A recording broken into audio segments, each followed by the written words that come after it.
For the past 30 days, I've been tracking new habits every day, and it's changed everything. Or has it?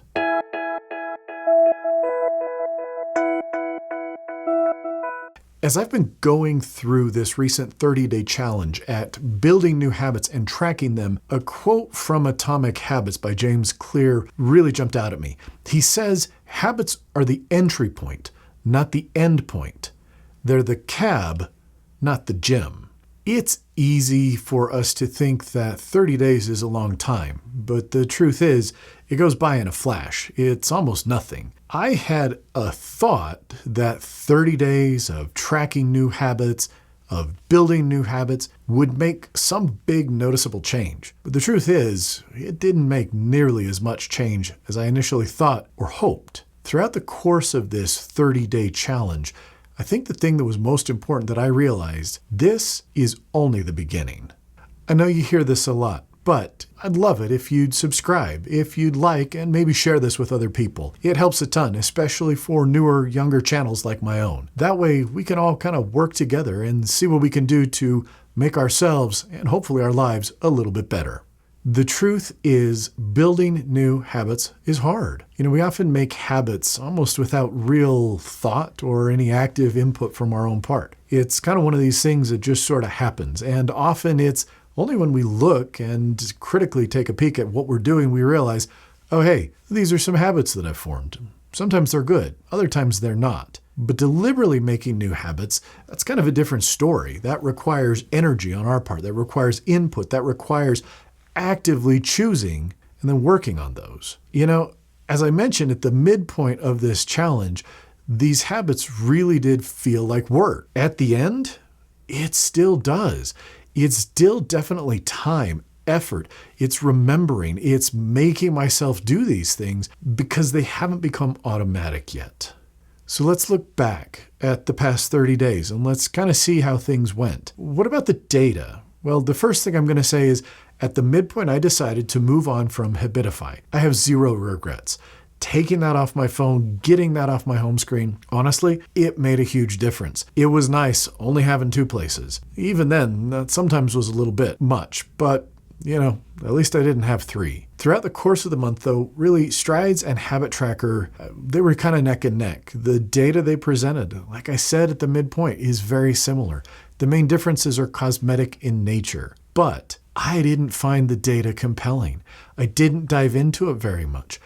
I really think this is something that's going to need more time to make it meaningful. 30 days isn't enough time to really see trends and interpret or kind of learn anything from that. But when it came to the apps, what was most important was the widgets. The widgets were really what reminded me what my habits were, reminded me what I had done, what I hadn't. Was it hard to remember these 5 habits? Of course not.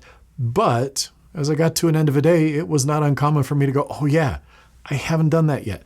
And that was because I could see it on the widget. I really enjoyed having that, and that unquestionably was the most important aspect of this entire challenge and using the apps. It was that frequent reminder, that regular just nudge to get the things done. But what about the habits themselves? That's why I did this. That's what's going to matter. Did I see major change in the course of 30 days? Of course I didn't. I don't know that I really thought I was going to. If I'm being honest, there was a part of me that hoped I would, but I didn't. But that doesn't mean I didn't see any change or notice any impact on these habits in my life. Let's go through each habit and let's see one by one what benefit, what effect, or what impact they had on me. One of my habits was to increase my fruit and vegetable consumption to make sure that I was getting 5 servings a day. I didn't get 5 servings every day, but I definitely did better. I know that this is important. We all know that this is important. But I'll be honest, 30 days is nowhere near enough time to really see or feel any difference. Am I motivated to keep doing it? Absolutely. And that's probably the biggest benefit from undertaking this challenge. What about meditation? I'll be totally honest with you. Meditation was the single thing that clearly showed me the greatest benefit. Anyone who spent any time looking at the data about meditation can tell you there are clear long-term benefits. There's data that shows it improves memory, it improves stress levels, it lowers cortisol. It actually, in some studies, has been shown to reverse the effects of aging on the brain. But that's long-term. That doesn't happen in 30 days. But you know what happened in 30 days? I found myself managing my stress better. Not every day. There were plenty of days where I managed my stress really poorly.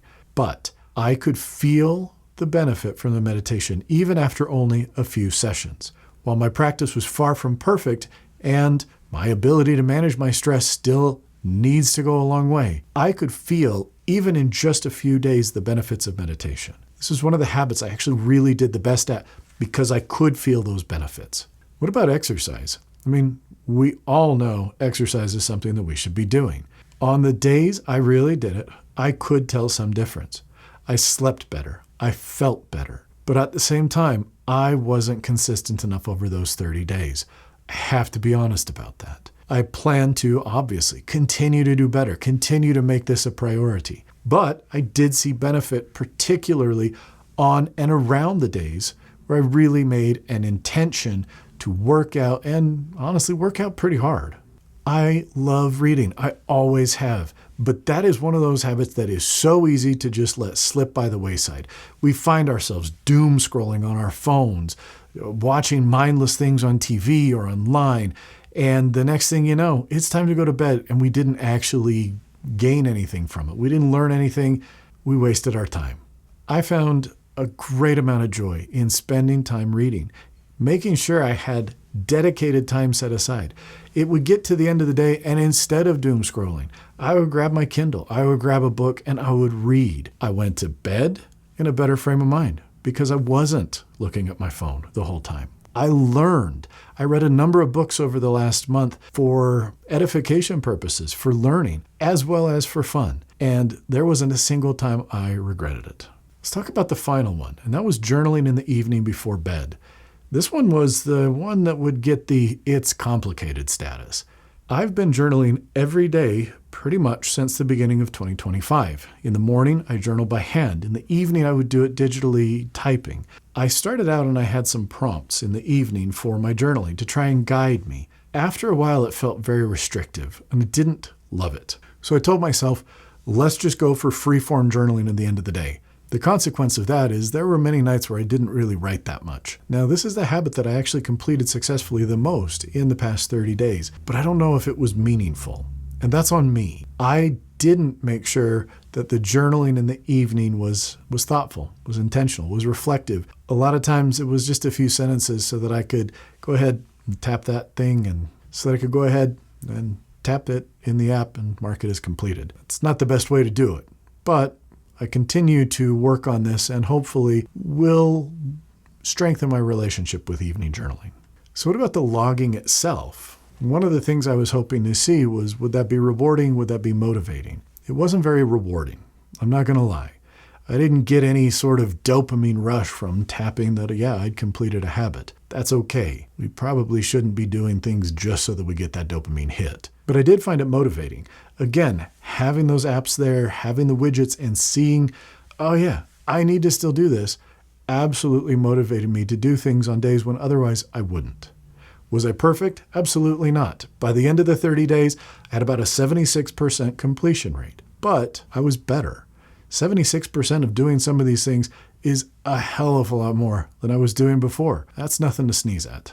So at the end of the 30 days, what about the apps? Which one am I going to stick with? I was a little surprised, but Strides came out on top. Over the 30 days, I was really back and forth between Habit Tracker and Strides. And a week ago, I probably would have told you Habit Tracker was my favorite. However, it still was just a little too cute in terms of its interface. I liked the cleaner, more utilitarian appearance of Strides. That's just me. I had a few hiccups, though, in terms of tracking the apps occasionally with Habit Tracker, especially if I was looking at tracking on, say, my phone or an iPad, something like that. It didn't always sync nearly as smoothly as Strides did. So I'm back where I started. I started with Strides earlier this year and then stopped, but I'm going to stick with it. It's the one that I'm continuing with, at least for now. We all know the importance of habits. We've heard this ever since we can remember. Building good habits, breaking bad habits. And clearly, we all want to improve ourselves. If that wasn't the case, the self-help section at the bookstore wouldn't be so big. There wouldn't be so many YouTube videos talking about how to make ourselves better. There wouldn't be newsletters about it. It wouldn't generate as much money or traffic as it does. But what I've really come to appreciate even more so over these last 30 days, is that small changes are what matter. Now, are small changes sexy and fancy and flashy? No, they're not. That's why things like the 75 hard crap draws eyes and it gets people suckered in. That's why so many people go for that kind of stuff. That's a huge dopamine hit. It's exciting. We get all geared up. We're ready to do it. We commit. We get partners and accountability people with us that we're going to stick with this. Even if we make it through 75 days, at the end, we're not sticking with it. That's not sustainable. Huge, sweeping, restrictive, aggressive change like that doesn't change lives. There are exceptions, of course. But if we really want to affect sustainable, long-lasting change, we work on the small things. And that's what most habits are. They're small things. They aren't flashy. They're little corrections. They can last. And over an extended amount of time, they compound. They become more impactful in our lives. They get us closer to our ultimate destination. This isn't about perfection. Habits are about consistency. Meaningful life change almost always comes a little bit at a time, day by day, even when it happens imperfectly.